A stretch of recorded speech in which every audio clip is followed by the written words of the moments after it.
The rain came down in sheets, drumming against the window of Ethan Walker's tiny apartment. He sat on the edge of his unmade bed, staring at the bottle of pills in his hand.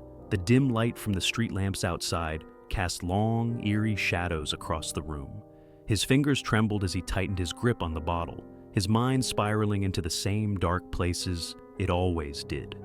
Ethan had been home from the war for nearly a year, but it didn't feel like home. Civilians didn't understand. Friends had drifted away.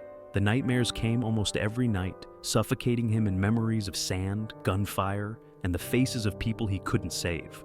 His reflection in the cracked mirror across the room barely looked like him anymore. Hollow eyes, a face worn down by guilt and loneliness. He exhaled shakily, his thumb brushing against the cap of the bottle. Maybe tonight's the night. Then he heard it, a faint scratching at the door. Frowning, Ethan set the bottle down and moved toward the sound. He half expected it to be his neighbor's cat, or just his imagination playing tricks on him again. But when he opened the door, his breath caught in his throat. There, shivering on his doorstep, was a stray dog, thin, soaked to the bone, and staring up at him with deep brown eyes. Ethan blinked, uncertain. "What the hell?" The dog tilted its head, as if it were waiting for an invitation. Ethan hesitated. He should shut the door and forget about it. But something about the way the dog looked at him, like it understood, made his chest tighten. Against his better judgment, he sighed and opened the door wider. "Come on in, then." The dog padded inside, shaking water from its coat, and curled up in the corner as if it had always belonged there. The next morning, Ethan found the dog still lying by the couch, watching him with quiet curiosity. He ran a hand through his hair, realizing he hadn't dreamed it. The dog was real, and it was still here. "Guess you don't have anywhere to go either," he muttered, reaching down hesitantly to pet it. The dog flinched at first, but then slowly leaned into his touch. Ethan poured a bowl of cereal for himself and gave the dog a piece of dry toast. The dog ate like it hadn't seen food in days, and Ethan felt a strange, unfamiliar warmth spread through him. "You're scruffy as hell," Ethan said, eyeing the tangled fur and dirt. "I'll call you Buddy." Buddy wagged his tail weakly in response, and for the first time in a long time, Ethan smiled. Days turned into weeks, and Buddy became a constant presence in Ethan's life. The daily routine of feeding him, taking him for walks, and even talking to him became an anchor, something to hold on to when the weight of his memories threatened to pull him under. At first, Ethan kept his distance emotionally, but Buddy wouldn't let him. Whenever Ethan had a rough night, tossing and turning in his bed drenched in sweat, Buddy would curl up next to him, pressing close until the shaking stopped. Whenever the nightmares came, Buddy would nuzzle him awake, licking his face until he remembered where he was. One afternoon, while walking Buddy through the park, Ethan ran into Maggie, an old friend from high school. "Hey, Ethan," she said softly, surprised to see him. "I heard you were back." Ethan nodded awkwardly. "Yeah, just keeping busy." He motioned to Buddy. "Found him outside my place?" Maggie smiled. "Looks like he found you." Ethan felt a lump form in his throat. Yeah, he thought, maybe he did, but not every day was good.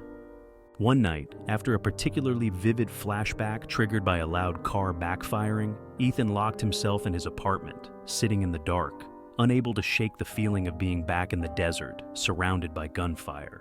His breathing was ragged, hands trembling, his mind screaming at him. The memories wouldn't stop coming. Buddy whimpered and pawed at his leg, pressing his body against Ethan's, grounding him to the present. Slowly, Ethan's breathing evened out, his fingers burying themselves in Buddy's fur. "Thanks, pal," he whispered hoarsely. "Guess I needed that." Buddy simply wagged his tail. Over time, Ethan started venturing out more. With Buddy by his side, he began volunteering at the local animal shelter where Maggie worked. At first, he just helped with cleaning and maintenance, but soon he found himself connecting with the other dogs, especially the ones that were scared, lost, and broken, like he had been. One afternoon, Maggie watched as Ethan worked with a particularly nervous German shepherd. "You've got a gift, you know," she said.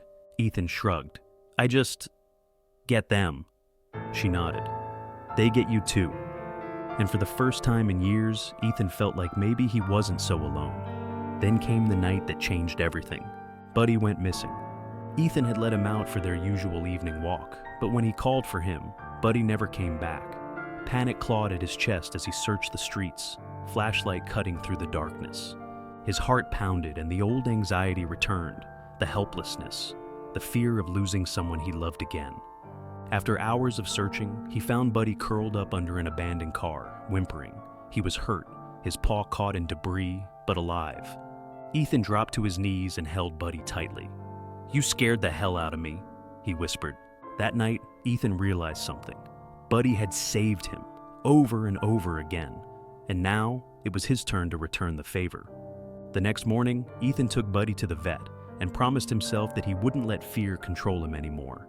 He started attending therapy, slowly opening up about his past, his struggles, and the pain he had buried deep. And through it all, Buddy was there. Over time, Ethan felt lighter. The ghosts of his past were still there, but they didn't weigh him down as much. One day, while walking Buddy through the park, he looked down at the scruffy dog trotting beside him and smiled. "We did all right, didn't we?" Buddy barked in response, tail wagging. Ethan never found out where Buddy came from. Maybe he was just a stray looking for food, or maybe, just maybe, he was something more. Something sent to remind Ethan that life was still worth living. All Ethan knew was this: Buddy had saved his life, and for that, he'd be forever grateful.